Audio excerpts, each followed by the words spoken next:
Hello out there, guys. Welcome back to the channel. I am back with another video, and I'm really excited to have a previous guest back on the show, which we'll get into in a minute. But before we do, guys, don't forget to like, subscribe.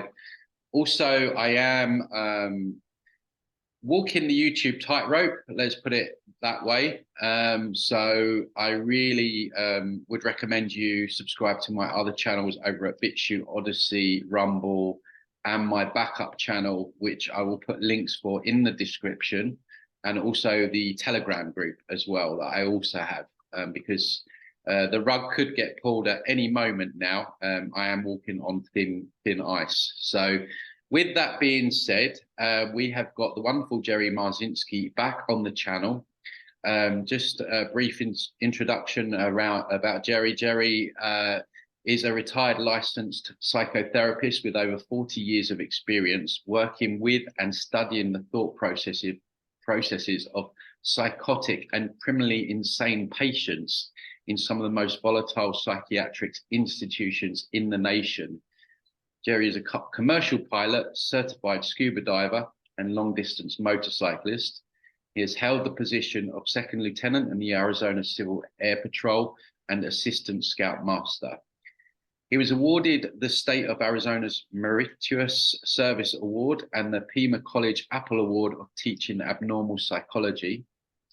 His formal academic training comprises a BA in psychology from Temple University, a master's degree in counseling from the University of Georgia, and 2 years of study in a PhD psychology program. He is the co-author of An Amazing Journey into the Psychotic Mind, Breaking the Spell of the Ivory Tower, and he's currently has a private practice in Arizona. Jerry's website is jerrymarzinsky.com. And I will put all his other links down in the comments and the description link below. So without further ado, Jerry, how's it going, mate? It's going. I'm in YouTube jail also. so we're cellmates. Yeah, we're in the naughty corner. So they threw me out for longer than they threw you out. You got a couple of weeks. I got 6 months. Yeah. Like I say, I'm surprised I'm still up after all these years, but it is what it is. You know, we're in full spiritual warfare right now, or physical and spiritual, and you know, it really just it just shoots them in the foot, I think, because when they do that to people, it just credits everything that they say. It gives that person more more credit. It makes you believe them more when they do that. So I don't know why they do that, but it is what it is. But Jerry, I wanted to get you back on because we did a really great 2-part interview around about 4 years ago now. And I will put the links into the description for people to go back and revisit, where we really go deep into a lot of things. But you've got a very interesting and incredible background in, you know, working in some of these psychiatric hospitals and wards and all this stuff. You know, with all your qualifications, it's really great that although you have that background, you do have this kind of spidey sense, sixth sense, which has helped you learn about these entities and how they manipulate people. And so just for people that may have missed those interviews, where did it start for you, and how did you get into it, and how did you start realizing that, you know, what these things that people were dealing with were, well, they are of this world, but maybe not of this dimension? No, they're not of this dimension for sure. You know, they're from the energy dimension, which John Mace says there is no time, there is no space, there is no matter in that dimension. Mm-hmm. So after I got my master's degree, I went to work in one of the biggest psychiatric hospitals on the planet. There were like 10,000 patients there when I got there, and nothing in college prepared me for that place. I mean, nothing. And it wouldn't have prepared anybody much for the front lines unless they were in, school counseling or something like that. But, on the front lines, the psychiatric front lines dealing with these people, and especially in that place, it was like I was totally unprepared for what I was facing there. And but I was fascinated with abnormal psychology, and this place was chock full of it. It was like I was also a adrenaline addict, so it was a perfect place for me. I mean, here's all this pathology, but nowhere in college and in undergraduate or graduate school did they say what caused this stuff. They just described it, Yeah. and it was like, okay, if they described it in detail enough, it made it look like they knew what was going on, but they didn't. They didn't. They just describe it as like mental illness, don't they? Well, you got the whole DSM, what is it, 7 now? That Bible of psychiatry. Okay. People don't know what that is. Even students going into undergraduate and graduate school don't know where that came from. It's completely made up by a group of 10 psychiatrists who took a whole band of abnormal or normal behavior and turned it into pathology. So it's these detailed descriptions of mental illness with numbers and sub directories, and you open it up, it looks very official. I mean, it looks like they know what they're talking about. They put all the But long words in, don't they? they put a lot of psychobabble in there, a lot of stuff that a lot of people wouldn't understand, and it's all broken up into categories with subdirectories and it really looks official. The thing is, it only describes behavior. Mhm. It just describes abnormal behavior. That's all it does. It doesn't say anything about how to cure it. Matter Mm. of fact, they do not know how to cure mental illness. Mhm. They have no idea. They don't even know what it is. Mm. You know, the the back in 1910, the Carnegie Foundation, and who was it? The wasn't the Rothschilds. It was another one of those guys. They took over the mental health or the whole medical system um, with the Flexner report. So it was the Carnegie Foundation and the Rockefeller Group. Okay, now these guys are the guys who kind of owned the pharmaceutical industry. So they bribed Congress like they always do to pass a law sponsoring the infamous Flexner report, which said that no college or university could graduate medical doctors unless they were teaching pharmaceutical medicine. Mm. Okay, so it had to be centered around their drugs in Right. order for them to train and graduate doctors, and that knocked out everything. I mean, it knocked out virtually most of the universities in the United States. They had to switch their curriculums in order to legally license doctors. And doctors who did graduate, if they taught anything else, naturopathy or any of the stuff Tesla was doing, or all those guys were labeled quacks. And if these doctors attempted to practice any of that, yoga, meditation, any of that, their licenses were at risk, kind of like YouTube now. Yeah. You Yeah. know? It's like, um, so what do we have now? We have a mental health system with more drugs than have ever existed, more psychiatric drugs that have ever existed anywhere on the planet. You know, and look at what we got. I mean, last year it was like 47,000 people in the United States killed themselves, committed suicide. You Wow. know, 50,000 died in Vietnam. But this is year after year after year. Close to 50,000 people are killing themselves every year in the United States. Yeah. You know, between 1999 and 2019, the suicide rate increased 33%. You know, suicide or schizophrenics are killing themselves at a rate of 3 to 5% above the general population. And Mm. those drugs that they feed these people don't cure anything. No. All they're just tranquilizers. They just dumb them down. They Mhm. don't get rid of the voices. They don't cure anything. they have no idea what causes schizophrenia. Mm. You know, they fake like they do, and they started like with blaming mothers. Okay, but you could observe that. You know, then they moved it up into genetics, which we couldn't observe that until some honest geneticists said, "Hey, there is no genetic link." You know, so they had to come up with something else that people couldn't examine. You know, Mm. so they're moving it from where you could examine it, you know, to places where you can't examine it, and only a small portion of the population of researchers would take a look at it. So it removes it from it removes the observation of schizophrenia and what causes schizophrenia from the vast majority of the populace, and puts it up in these small segments of, you know, researchers. So recently, they 10 years ago, Eli Lilly, when they came out with Prozac, said, "Oh well, you know, mental illness is a chemical imbalance because, you know, our Prozac somehow does something to the serotonin and makes these people feel better somewhat, you know, so it must be a chemical imbalance."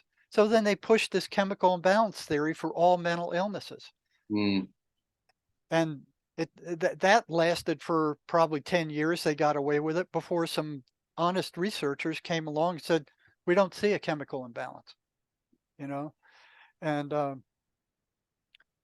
know, then they found that when they were doing autopsies of these long-term schizophrenics who were using their drugs, and they found that their brains were shrunk like walnuts.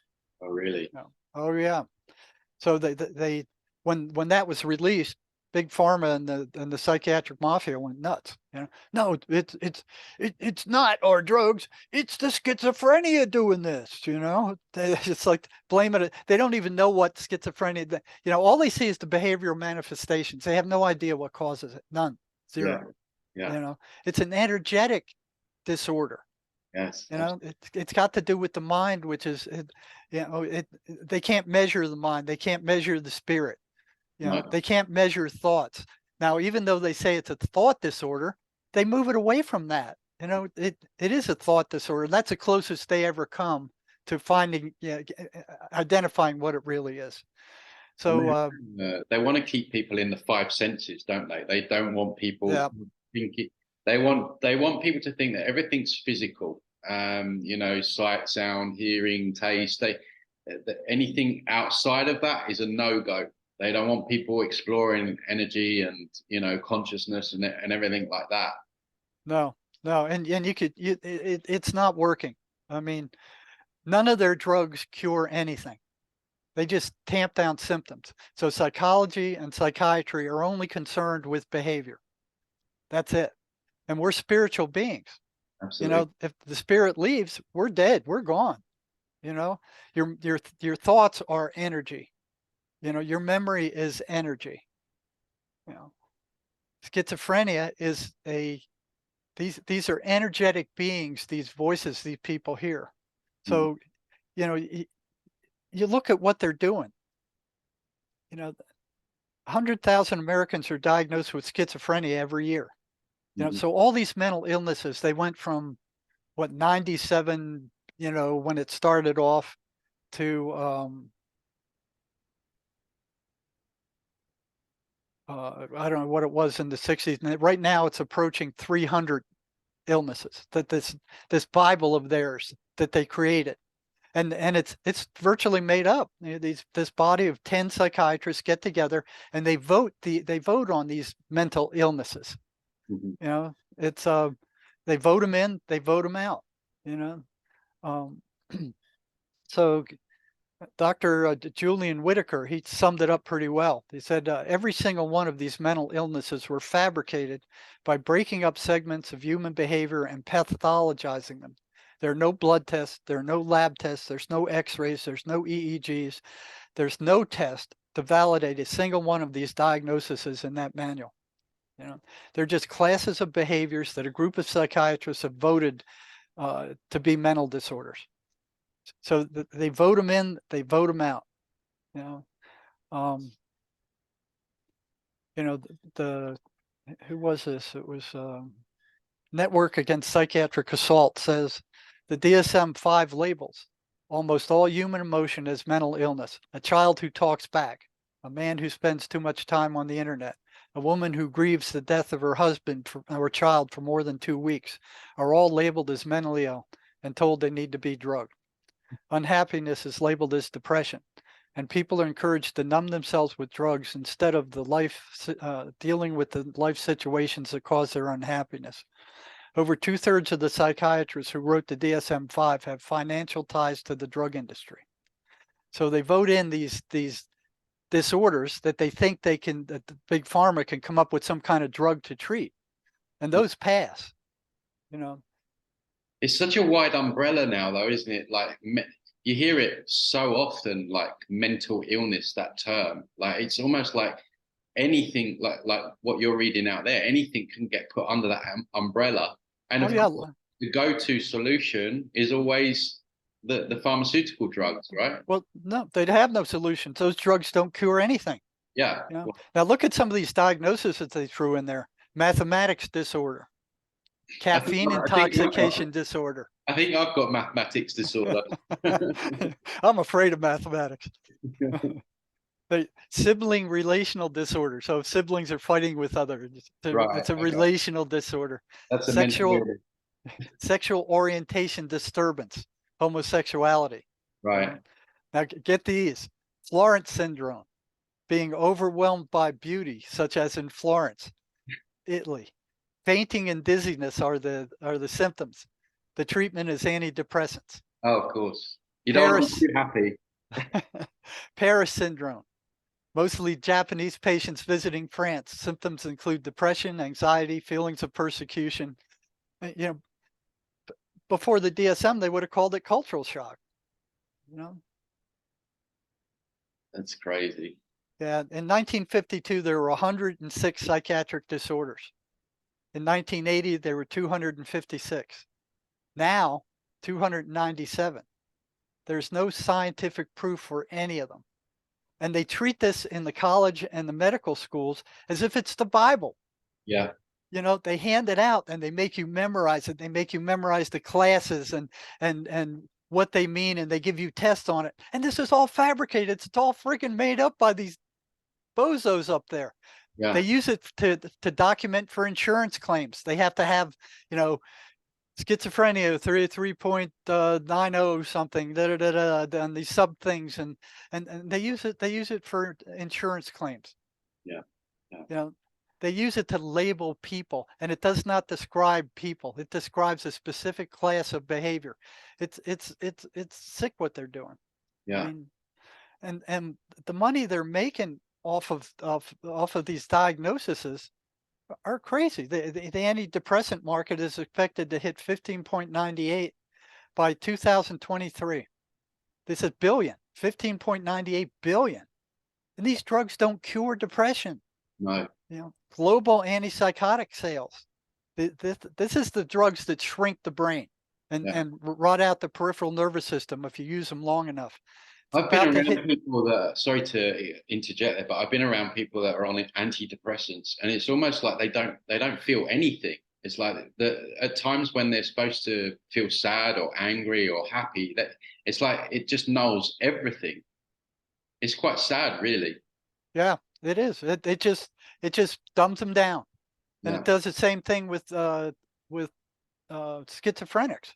and the antipsychotic sales worldwide. I mean, this is a worldwide scam that these drugs cure anything. 14.54 billion in 2021, expected to reach 15.5 billion by 2022. So what these are major tranquilizers that they just dumb the person down. They virtually turn them into zombies. So what made you, because you came from this background, this medical background, and you went through all the, let's brainwashing. Brainwashing. You got your brain washed. I got my brain washed. You got your brain washed. So at what point did the old ticker start going and you were starting to think, hang on a minute, something's not quite right with what I'm being told here and what I'm seeing? Well, that was quite early. It was in undergraduate psychology. Okay, so here they are feeding us with all this stuff. Learn all this stuff, regurgitate it back to us. You'll get a mark on your test. Treating it as if it were the truth. Yeah. And I was very suspicious of all authority figures going into college. And I look in the back of these manuals, or these books, and it's like this guy got this information from this guy, who got it from this guy, who got it from this guy, who got it from that guy, it was like intellectual incest. Yeah. Yeah. And it was almost like if enough of them endorse and print the same stuff, it becomes real. Right. Yeah. Yeah. So at that point, I'm like, and they didn't give us any access to a clinical population at all. Okay. You couldn't get into a mental hospital. You couldn't get into a mental health center. You couldn't work in the student counseling center. You did they cut you off from any access, and the institutions themselves would cut you off to any access. Matter of fact, in the close to 40 years I've been working in these psychiatric institutions, all levels of them, mental health centers, psychiatric hospitals, mental health centers, emergency rooms, the whole gamut throughout, that they have in the US. I haven't seen one researcher anywhere on the front lines of any of those institutions ever. They wouldn't let them in. Mm. Oh, we can't risk the danger of allowing you into these institutions. We can't. There's too much insurance risk. We can't account. They won't let them in. Mm. You try to get into a prison that's try to study schizophrenics or mental illness or anything else. No, you're not going to get in. And same thing with psych hospitals. They won't let you in. Matter of fact, I was talking to one nurse when she was doing her internship. They told her not to even look at these people. Well, when you get on the psych ward, they're so dangerous. Don't even look at them. Don't look them in the eye. Make sure you don't make eye contact. I mean, it's so bizarre what they're doing. Do you know what's interesting about that, Jerry? Like you, I've got a bit of a sadistic personality in that I'm fascinated by all this dark stuff and, these mind schisms and everything like that. But quite often when you hear like in these murder documentaries or where someone is going to be raped or something like that, the murderer or the rapist will often say, don't look at me, don't look at my eyes. And sometimes people report them of actually turning black, which is obviously that Yeah, entity. I've heard that a number of times. Yeah. I've actually seen it. I've experienced it. Yeah. You Yeah. know, so so that was my first inkling was the way they kept us away from clinical populations. There's nowhere. The only thing you could check out was experimental psychology in the rat lab. You can go there and you can actually watch these reinforcement schedules work. Even in the master's degree, they finally gave us access to prisoners in a prison, but they weren't mental prisoners. They were just regular prisoners. So they won't let students, they won't let researchers in on the front lines to look at these people. So while I was in undergraduate school, I remember they in abnormal psychology, they ordered us to read a paper written by a clinical psychologist, which said if two crazy people had the same delusion, so if both of them thought they were Macron and they met, one of them would have to give way and change his delusion. And I'm like, why would that have to happen? I mean, they're both nuts. Why would one of them have to change to something else? And here's this guy wrote this big fancy paper in APA format and looked all, all fancy and met all the writing parameters for this kind of stuff. And 8 years fast forward, when I was on the psychiatric hospital, I was doing my rounds on the second floor. And I saw a new patient I hadn't seen before, and he's carrying on this conversation with somebody, and there was nobody he was talking to. He's just walking around carrying on this conversation. So I kind of crept up as close as I could get to him from behind, and I'm listening. I couldn't hear exactly what he was saying, but it was like one side of a telephone conversation, Mm. and he was talking in complete sentences. And of course, psychiatry would say he was hallucinating because there wasn't anybody he was directly speaking to. But these were complete paragraphs and complete sentences. It wasn't word salad like I was led to believe in college. Where it was they're just babbling incoherently, and these are hallucinations. That no, he was carrying on a coherent conversation with somebody. Mm. I couldn't see who it is. I couldn't hear who it was, and he caught me. So I'm standing behind him, and he turns around, and I said, I haven't seen you before. You new?" He said, "Yeah." And I said, "What's your name?" And he said, "I'm Jesus Christ." And I looked at him in the eye. I said, "No, I'm Jesus Christ." You know, so I'm going, okay, let's see what happens here. You know, so that was I held that in the back of my mind for like 8 years. Waiting for the chance to check this out. And he kind of cocks his eyes and he looks up. And he thinks about it a minute. He looks me in the eye and he goes, "Okay, we can both be Jesus Christ." And he struts off. And I went, "Okay, so what else have they lied to me about?" Yeah. Right away, it's like, yeah. So while I'm working there, everybody was brainwashed to believe that these voices these people were hearing were hallucinations. Mm. They didn't think anything more above it about it. They didn't want to know what they were being told, what they were, how they behaved. They didn't want to know anything about it. It was like they're hallucinations. We already know what they are. They're not worth anything else. And that's what the universities are teaching without having done one iota of research on these things at all. Hmm. It's like the psychiatric high priest go, "We hereby declare," and the pharmaceutical industry come up behind. "Yeah, we agree. These are hallucinations. The only thing you could do is take drugs for them." Yeah. Yeah. You know, so they teach it in the universities because the universities have been taken over by big pharma. Hmm. So they teach what they teach what big pharma said they need to teach. And anybody who tries to publish anything against big pharma is going to have a hard time getting anything published. Anybody who supports big pharma is going to just breeze right through. They have all the journals and all that kind of. They're going to just make it right through. So I was curious. I mean, nobody knew what these things were saying. So I started asking these patients, "What are these voices telling you?" Because I saw a one-to-one correspondence between their behavior and them getting in trouble, and they're listening to these voices. So it took about a year and a half to figure out how to talk to them about them because they were extremely gun shy. If they talked to a psychiatrist about the voices, or they talked to a psych nurse or a counselor, the counselor would report it to the psychiatrist. The psychiatrist would increase their drugs and turn them into zombies. Mm-hmm. You know, they didn't want any trouble out of them. So it was interesting that they pretty much ignored the voices until the patient was telling somebody that the voices were telling them to kill themselves. If a psychiatrist heard that, man, he moved like somebody poked him in the butt with a hot poker. He locked that person down, increased their drugs, put them on suicide watch. They didn't want them suiciding on their watch because that looked bad for them. So all of a sudden the voices became real.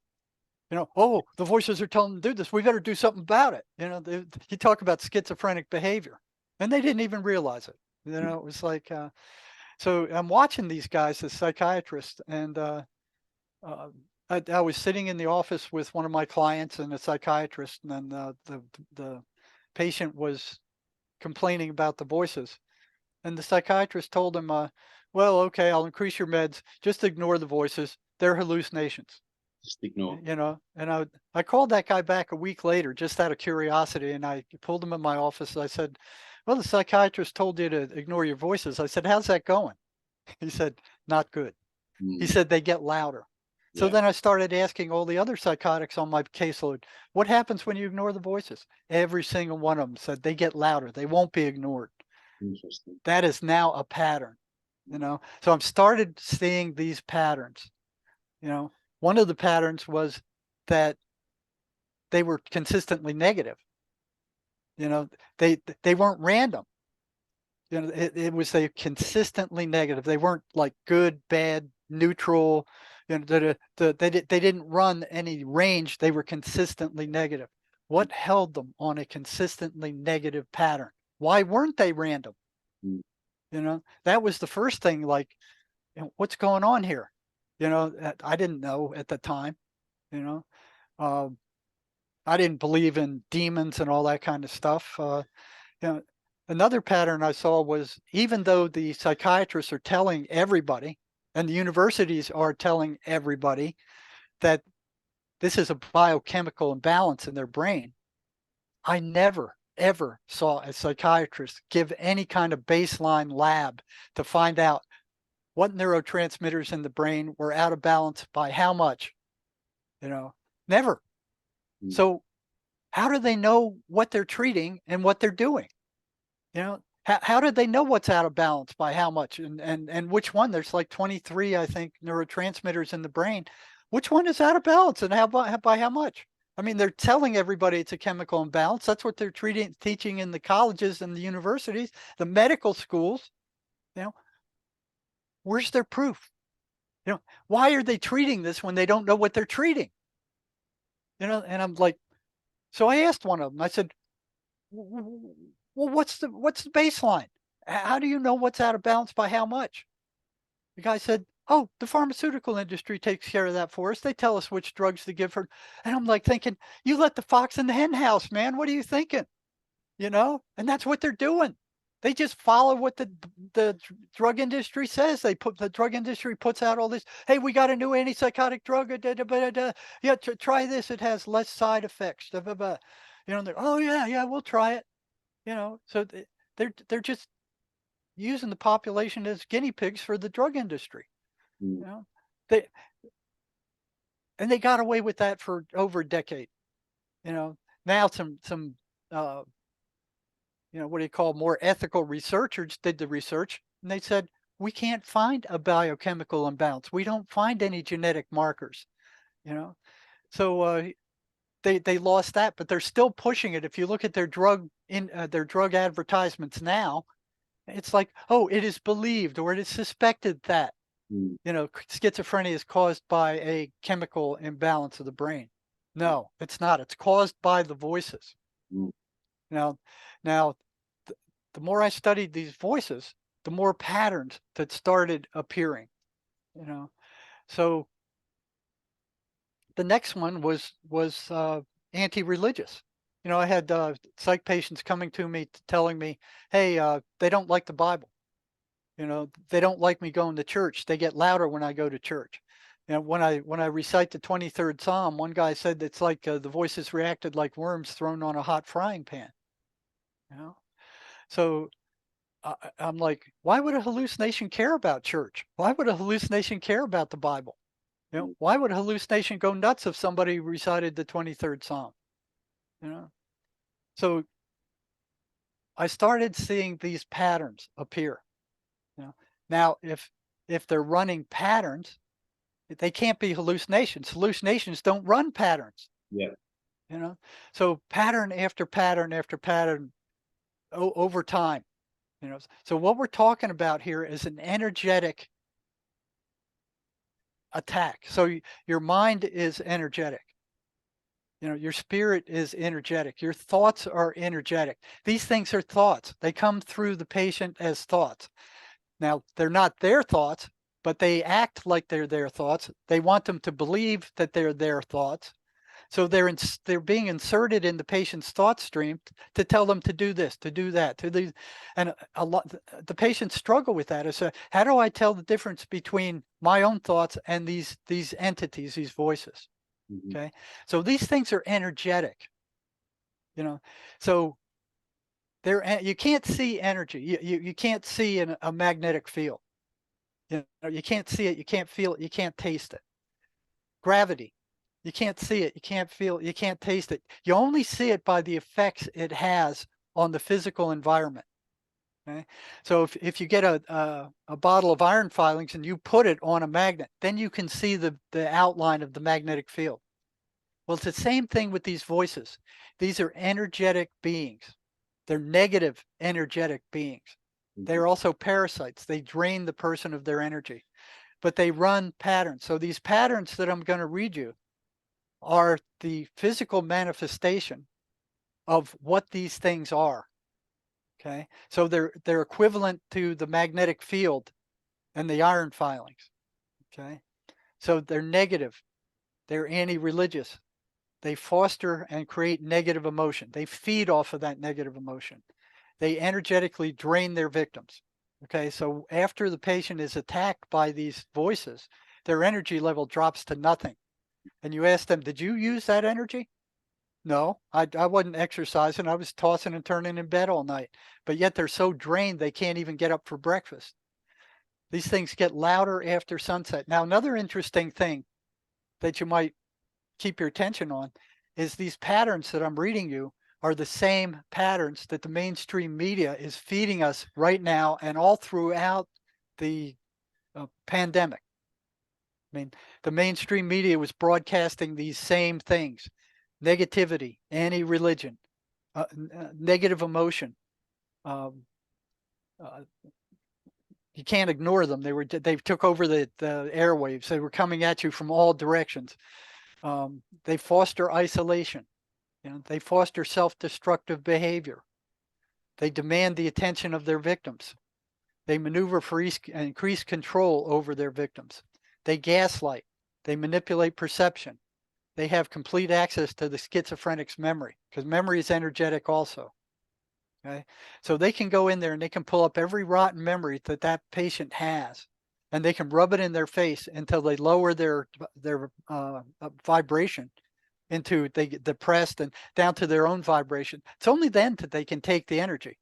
They can't take the energy when they're feeling good or they're feeling positive. So they demand that the victim not tell anybody about their presence. You know, it's kind of like you know, the mainstream media hiding behind everything, like you know, don't tell anybody that the propaganda that we're putting out. They're consummate liars. They lie about everything. You can't trust anything these voices are saying. You know, you can't make bargains with them. They won't keep them. They consistently steer their victim away from anything that might generate joy. You know, they can manipulate feeling without speaking. I mean, these guys could be sitting there doing okay one minute and all of a sudden they just feel awful. You know, they short circuit reason, which gets these guys in a lot of trouble. They try to pass themselves off as the patient's own thoughts, and they sound like them. Matter of fact, a lot of patients I had at the state hospital, they'd ask the voices, "Who are you? What are you?" They would say, "We are you." Mm. So they want the patient or the schizophrenic to believe that those thoughts that they're putting in the patient's head are who they are, that they belong to them. And we're told from the time we're born, you know, any thought that comes into your head belongs to you. That's far from true. That's far from true. You know, and everybody's experienced this. You know, you're walking down the sidewalk minding your own business, and then all of a sudden you get this horrendous thought like, you know, jump in front of that bus. Or if you're Mm. standing on a bridge, well, what would it be like to jump? Or, you know, it's stuff that you would never think on your own. It Yeah. doesn't belong to you. It's so adverse to who you normally are that it shocks you. Mhm. Mhm. Those thoughts come from them. Yeah. Okay, they foster selective forgetting. So if you give these schizophrenics exercises to do to fight the voices, if they don't write them down, by the time you're done speaking to them, they won't remember a single one of them. Mm. You know, they fill the mind with negative thoughts about self and others. They don't want you to have any positive relationships. They don't want you to have a girlfriend. They hate relationships. They want to break up all positive relationships. They'll tell the man that the woman's cheating on him. They'll tell the woman the man's cheating on him. They'll do anything they can to break up relationships. They destroy positive self-concept. They attempt to pull their victim away from consensual reality. So the reality that we normally function in every day.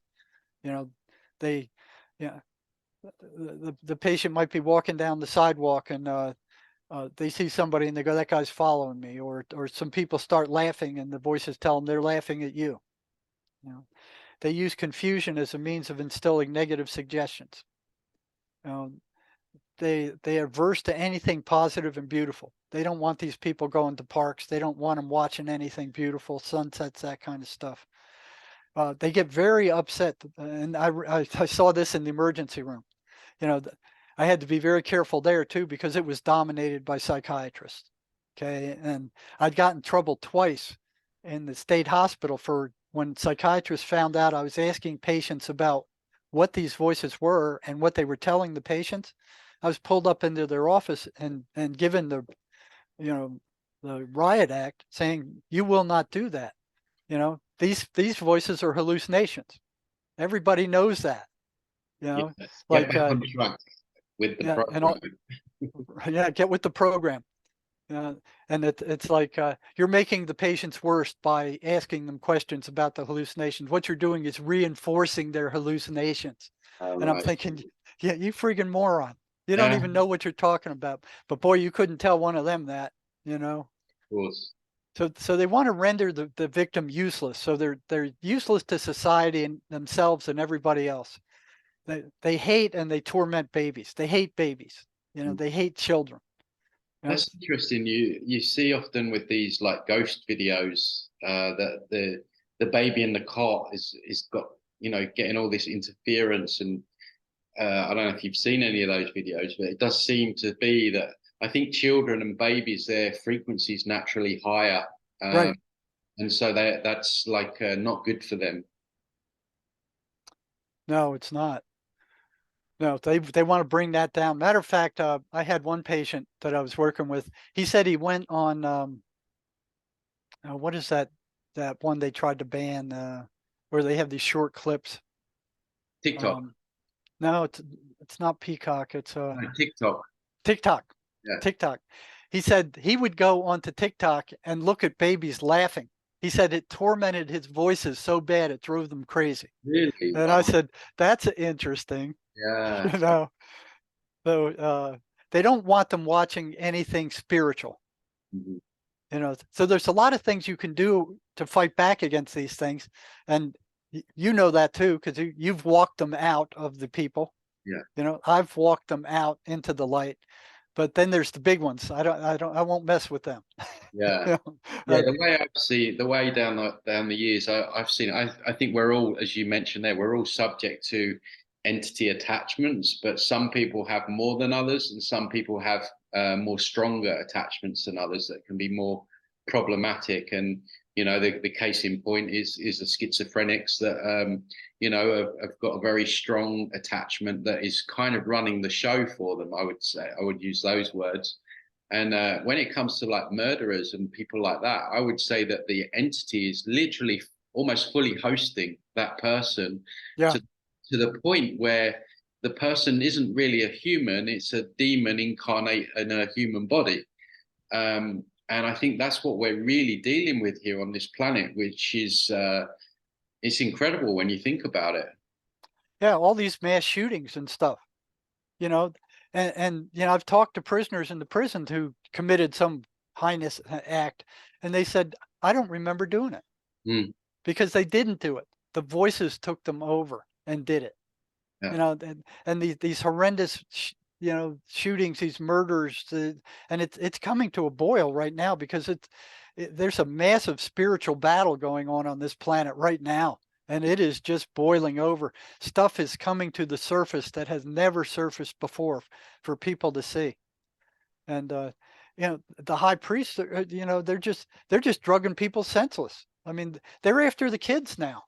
mm, I mean, the drugging of the kids is incredible. There's as of 2017, and there's a lot more now. There's over 1 million children in the U.S. under the age of 6 on psychiatric drugs.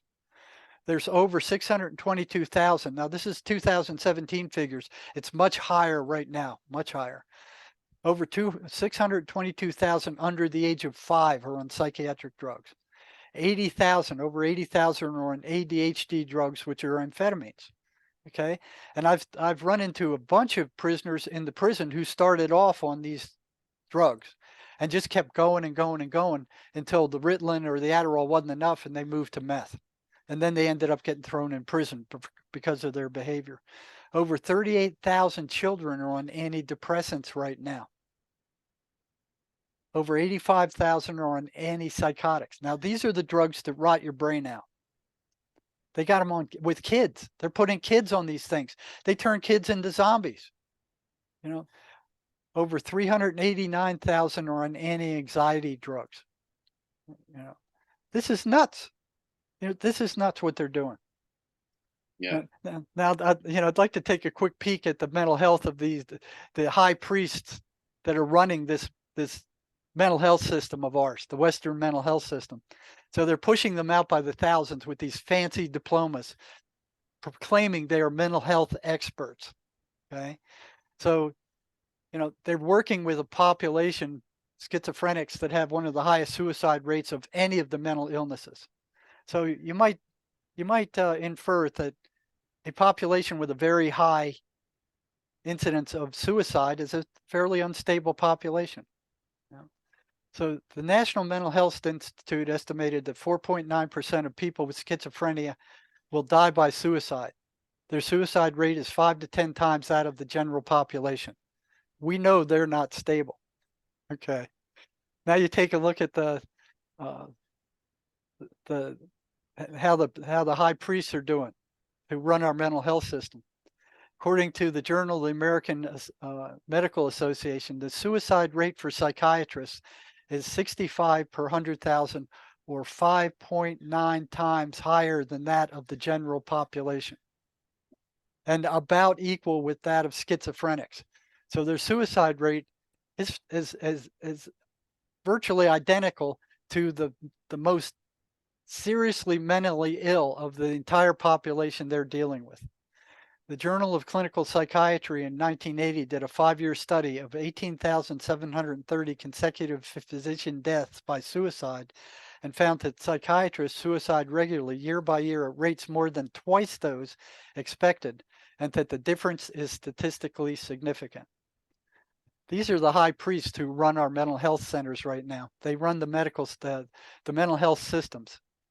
And you look at their popularity among patients. Okay, so looking at assault rates over all jobs based on a study of 120,000 assaults from 1987 to 1992 over 5 years, reported the assault rate for all jobs was 12.6 per thousand. The assault rate for doctors other than psychiatrists was 16.2 per thousand. The assault rate for custody staff, these are psychiatric custody staff who are around patients 24 hours a day, are 69 per thousand. The assault rate on psychiatrists for the little bit of time that they spend on these patients, around these patients, according to the American Medical Association, is 65 per thousand, or 5.9 times higher than that of the general population. So they're being assaulted at a rate much, much higher than virtually anybody else in the population. Yeah. Incredible. I remember from our last interview, I don't remember the exact story, but I'm sure you do. But I remember when you told it, it was fascinating that when it was time for the meds, you said that they all acted the same way, the people acted all the same way. Do you remember talking about that? Do you know what I'm talking about with that? Well, what comes to mind is they would eventually all go off their meds. Okay. Ah, right. Yeah, that might have been it. Yeah, they didn't take them. I mean, because they have awful side effects. So after a while, you get tired of dealing. They're toxic side effects. Mm, It's the drug is actually poisoning them. mm. Very slowly, but it's also But tamping them down. the voices were telling them not to take the drugs. Well, I found that out toward the end with one gal. Um, she was about to be she was in cosmetology school in the psychiatric rehab center I was working in. She'd gone off her drugs 3 times, and that was the limit. They went off their drugs 3 times. Back then, we didn't know anything else about how to treat schizophrenia. We didn't. Nobody suspected that the voices were negative entities. I mean, I didn't want to believe it, even though I was seeing evidence of it. Mm. And it took quite a bit more to bring down my denial system, like a lot more. But we brought this gal in. We are about to discharge her. Her mother found out about it. Her mother called me and begged me not to do that because she couldn't handle him, handle this person. She'd been round and round with her. So I said, okay, come on up and we'll talk to her. And the mother said, we'll figure out why. And so she came up one Friday evening and we brought the girl in, and we're asking her, this is the third time you've been off your drugs. You knew that you were going to get kicked out after the third time. Why did you go off your drugs? And her mother's begging her, tell him, why did you go off your drugs? Both of us are, begging, why did you do this? You shot yourself in the foot. You had a career. You had a job. You were about to get your license. and you blew it up. You just blew it. Why'd you do that? She goes, well, you won't believe me. I said, I've heard a lot of weird things while I've been working here. I don't think you're going to tell me anything that's going to surprise me. So she said, okay, okay. The voices told me not to take it. They told me that the psychiatrist was poisoning me. Mm, And they pointed to the side effects as proof that he was poisoning me. mm, And in effect, it's true. mm, They're toxic side effects of the drugs. They're the drugs are somewhat they're toxic, mm, you know. So right away that clicked mind is like, okay, so that's why all these psychiatrists are getting beat up only by schizophrenics. They're not getting beat up by anybody else in the psychiatric population. It's the neurotics aren't beating them up, the bipolars aren't beating them up. It's mostly the psychotics. mm, So I was for years I was trying to why aren't they taking their drugs? So I did this experiment where on a 1 to 10 scale kind of thing, like I was asking what's worst. And I went to the DSM and I copied all the symptoms of florid psychosis, schizophrenia, all the nasty symptoms. And then all the ones that went off their drugs, I'd bring them in my office. I'd say, I want you to write down all the reasons you went off your drugs, and what side effects you had. And, you know, the reasons was basically the side effects. And I said, what side effects did you have? Because they all didn't have the same side effects. So they'd write down, 4 or 5 side effects that were awful. And then I'd give them the 2 sheets back, the one with all the psychotic symptoms and their side effects. I said, which one of these is worse? Every single one of them said the symptoms of schizophrenia was much worse than the side effects. mm. This went on for 3 friggin' years. And when I asked them, why did you go off your medicines? Every single one of them said, I don't know. The answer came with that one gal. That was the 7th year I was at the state hospital. Then it was like all these little pieces of the puzzle then clicked together at that point. Why Yeah. psychiatrists were getting beat up over everybody else. Psych nurses weren't getting beat up. Psychologists weren't getting beat up. Counselors weren't getting beat up. Chaplains weren't getting, nurses weren't getting beat up. It was psychiatrists. Mm, What just popped in mind is the true story. Okay. What they taught us in college was schizophrenics are too disorganized to do complex planning. You know, I believe that. That was the stuff they put down in the stuff you had to memorize. So one day I got a call from a friend of mine who was doing, had the same job I did in a different unit. He said, come on over here. You got to see this. And he said, hurry up, before they clean it up. I said, well, okay. So I ran over there and he took me to the psychiatrist's office. So this psychiatrist was very unique in his building. This guy acted like Sigmund Freud, dressed like Sigmund Freud, smoked a pipe like Sigmund Freud, had a kind of smoking jacket like Sigmund Freud, and acted like Sigmund Freud, very, very hooty. I mean, I looked at him and I'm like, what planet did this guy come from? So they didn't have the highest quality psychiatrist at the institutions there. And we went into his office, and here was this load of crap right smack in his middle of his desk, shaped into a pipe.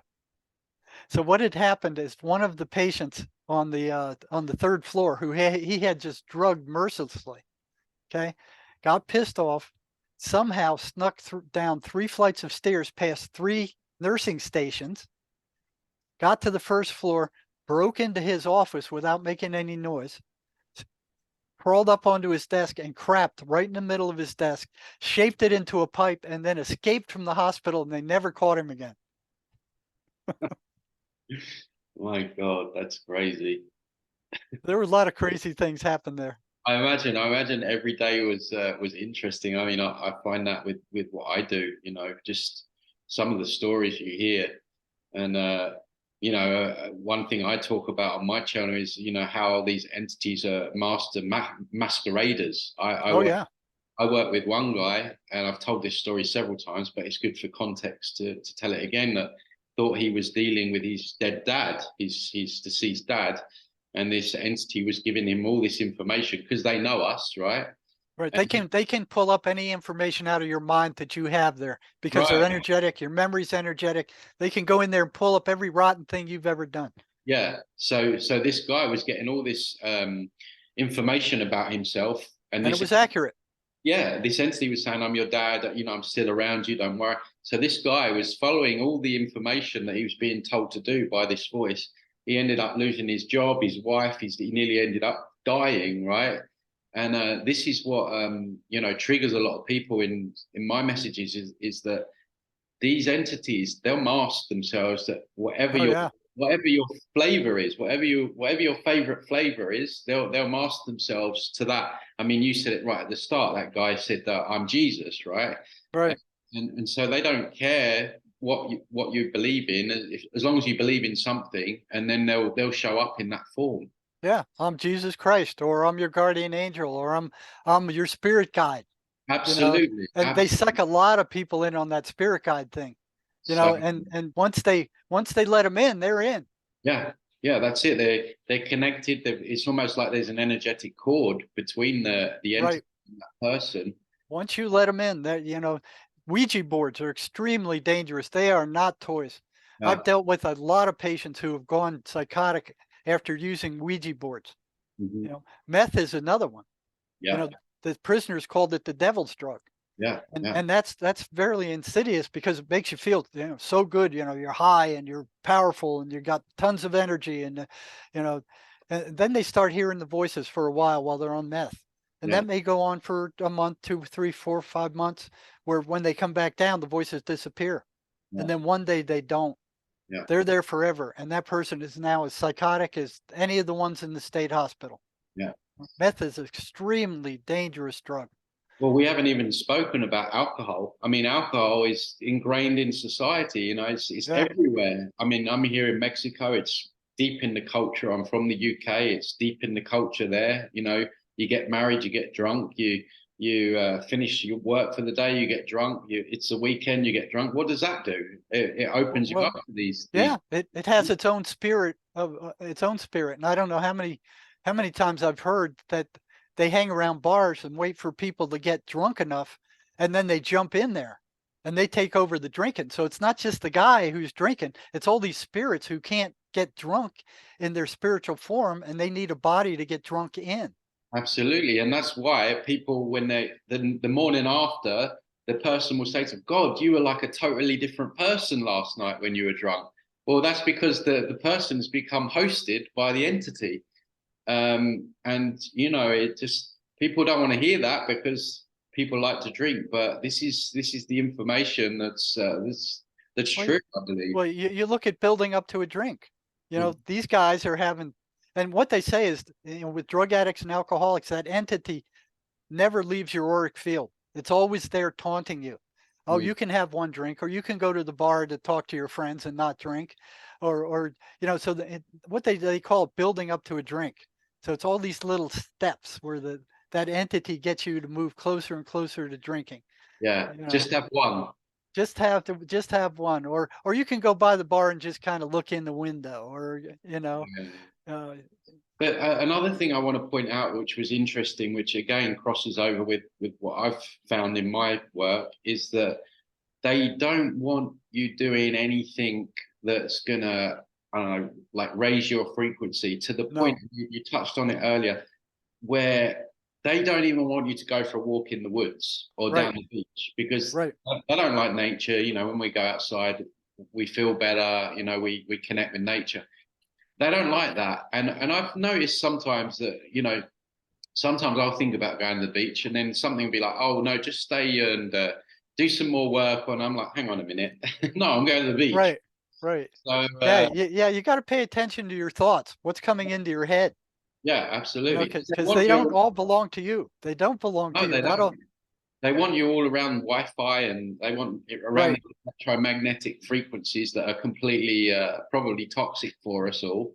I think that these frequencies now with the 5, the Wi-Fi and everything like that, I think that makes it easier for them to interface with this dimension, and we are more subject to more of them interfering with us right now. So they've done something planetary to make that interface easier. So yeah, you're absolutely right. The voices in our heads are a lot of the time not all of our own. So they Yeah, well, Swedenborg says that he's a Christian mystic that lived 300 years ago. He said that none of your thoughts are your own. They either come in from the good side or the bad side, but you're the decider. You're the one who decides which ones you're going to act on and which ones you're not. You know, so it's like what the Indian said, you feed, you know, whichever wolf you feed is the one that grows. Yeah, absolutely. Jerry, we're gonna have to wrap it up there, unfortunately. I could talk to you all day about this stuff. We've got so much crossover with the information that we share. I think it was really good to do this again. So, where can people find you? Where's the best place people can find you? Well, they can find me at the jerrymarzinsky.com. It's MARZINSKY. Also, Sherry and I published this book, An Amazing Journey Through the Psychotic Mind. This will tell you about how we came to the conclusion that these entities are entities, and they're not hallucinations, and gives you some suggestions of how you can fight back against them. You can get that at